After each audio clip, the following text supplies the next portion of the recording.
धमाका 44 ताकत है ये गिफ्ट हमरे खातिर दिल है। तो कितने गिफ्ट हो रहा है बाबू?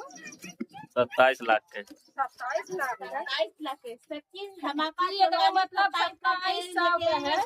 बहुत ही अच्छा गिफ्ट है।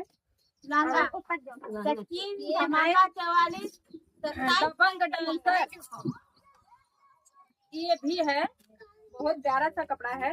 आप लोग देख सकते हैं बेटी का बर्थडे में इतना कपड़ा बहुत सारा कपड़ा आ गया है। और सबसे महंगा तोहफा तो ये है और सबसे महंगा तोहफा ये है। और ये सचिन बाबू का 5000 का गिफ्ट है। ये मेरे पापा जी का भी 5000 का गिफ्ट है। और सभी लोगों का गिफ्ट मुझे बहुत अच्छा लगा। तो दोस्तों आप लोग जा करके सचिन बाबू ढेर सारा प्यार दुलार दा और इनके चैनल आप लोग सचिन धमाका 44 इनके चैनल का नाम है 44 जो कि आज 5-6 दिन से आकर के मेरा सपोर्ट कर रहे हैं। टेंट वेंट यही लगा रहे हैं क्योंकि पैसा वैसा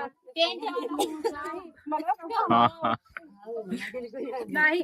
और ये भी देख लीजिए गिफ्ट आया है। बहुत महंगा गिफ्ट आया है।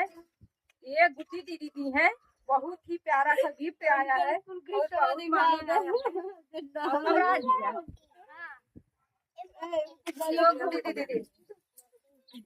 थैंक यू गुड्डी दीदी देने के लिए। ये पर ये तो जानती थी कि ये काम में नहीं आएगा, फिर भी किसी के काम में आ जाएगा। कहाँ गई मोटकी? उसके काम में जरूर आएगा। अरे वो है रेखा। अरे